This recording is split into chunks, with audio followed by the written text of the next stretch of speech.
Chers compatriotes, après plusieurs années de silence et de retenue qu'imposait mon statut d'homme d'État, je me sens dans l'obligation de briser ces devoirs, car le salut de notre peuple en dépend. Les élections de 2018, qui ont consacré une passation pacifique du pouvoir pour la première fois en RDC, ont été soumises à un challenge dont l'objectif était la déstabilisation à la libyenne de tout le pays. Devant ces plans machiavéliques, forgés dans le sombre salon de les ennemis de la RDC, une paix des braves s'érigeait devant nous comme la seule solution salutaire pour épargner le pays de l'hécatombe planifiée. Cette paix des braves s'est matérialisée par un accord dont la majorité des acteurs sont encore vivants, à l'exception des généraux disparus Delphin Kayimbi et Tim Mukonto. Paix à leur âme. L'opinion tant nationale qu'internationale retiendra que l'enjeu exclusif qui avait motivé la signature de cet accord, c'est l'alternance pacifique entre un président entrant et un président sortant sans effusion de sang, comme cela a toujours été le cas depuis l'indépendance. Force est de constater que cet acquis indéniable est malheureusement mis en mal gravement par Félix Antoine Tshisekedi, qui en était le plus grand bénéficiaire. En effet, dès la prise du pouvoir, le nouveau président a commencé à déboulonner, selon ses propres termes, les systèmes qu'il a mis au pouvoir en dépit des prescrits de la Constitution. Son pouvoir a été caractérisé par des antivaleurs et des mots qui, aujourd'hui, mettent en péril l'unité du pays.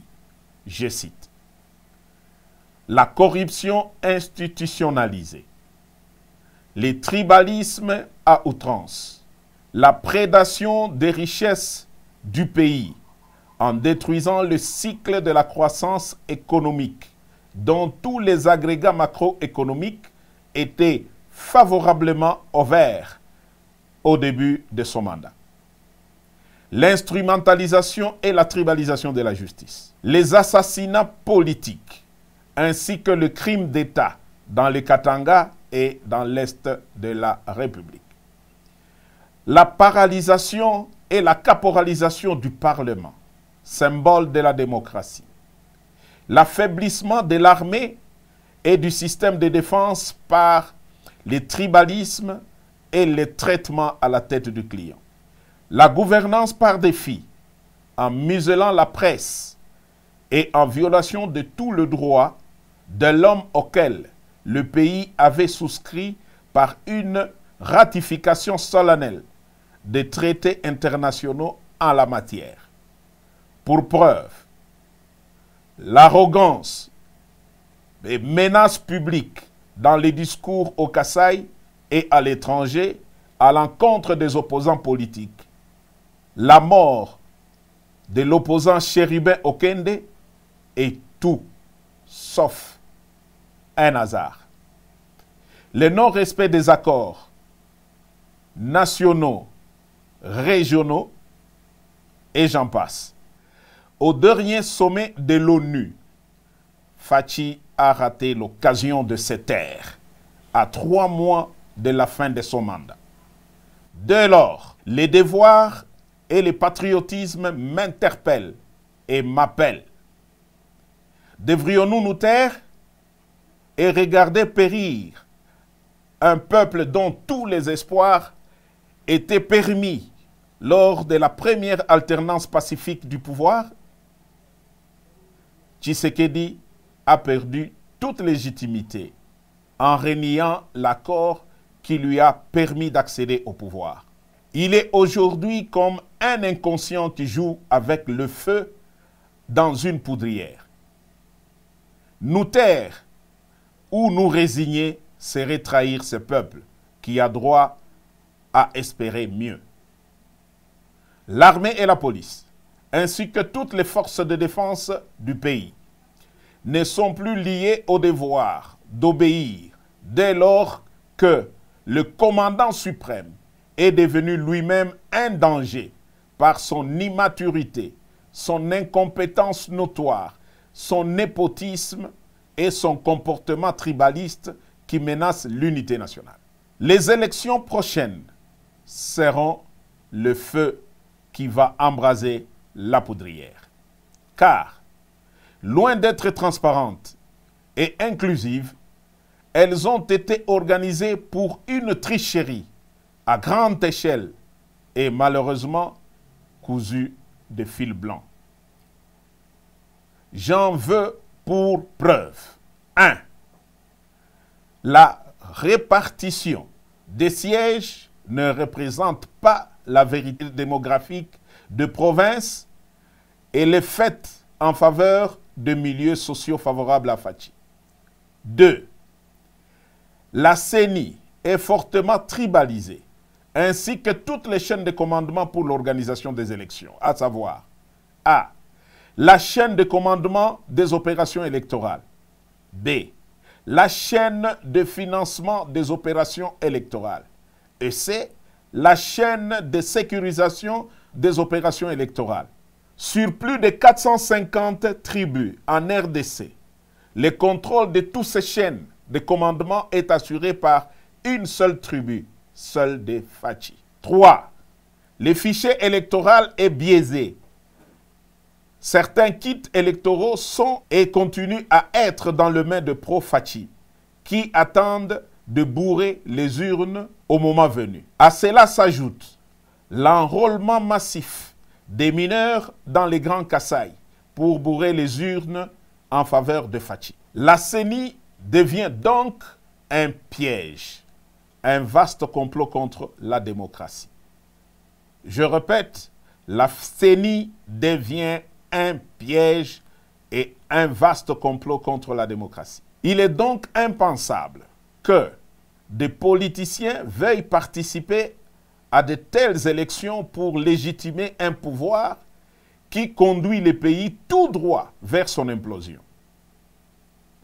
Si, en connaissance de cause, ils y participent quand même, ça sera soit qu'ils sont complices de Fachi, soit parce qu'ils poursuivent des intérêts égoïstes, personnels et inavoués au détriment de l'intérêt général du peuple. Je ne reconnaîtrai donc point, par devoir sacré et sur le serment du soldat, les pouvoirs qui viendraient de ces piètres élections si jamais elles ont lieu dans les conditions si haut décriées. Fachi, après avoir craché sur tous ceux qui ont milité pour son pouvoir, n'a ni droit de se représenter, encore moins de conduire l'indispensable transition pour créer un bon climat propice aux élections dignes de confiance et source de légitimité politique. J'en appelle donc à la conscience de tous les fils et filles de la République à barrer la route à cet aventurier qui est comme un pachyderme dans une poterie. Aux compagnons d'armes FARDC, vous avez fait montre d'une discipline exemplaire, d'éviter les courants de coups d'État en Afrique. Vous avez jugé bon de laisser Fachi terminer calmement son mandat. Mais alors, si d'ici le 20 décembre, rien ne change dans l'organisation d'une élection inclusive et crédible comme cité si haut, nous serons dans l'obligation d'appliquer et de faire appliquer l'article 64 de la Constitution. S'il a en lui un peu d'héritage de son père qui a consacré toute sa vie pour voir l'avènement de la démocratie dans RDC, Fachi doit se retirer pour l'intérêt supérieur de la nation. S'il continue à s'entêter, à écraser et museler l'opposition, qu'il sache que seul le fabricant du monstre est capable de les détruire. Autant nous lui avons donné le pouvoir, autant nous sommes capables de les lui reprendre, de gré ou de force, pour sauver la République. Tous les officiers supérieurs impliqués dans l'accord suivanté savent quel est le rôle que j'ai joué pour le faire accepter, même auprès des politiques qui géraient les institutions citoyennes de la République. Et Fachi en est pleinement conscient. Dieu sera juge entre lui et moi. Vive la République!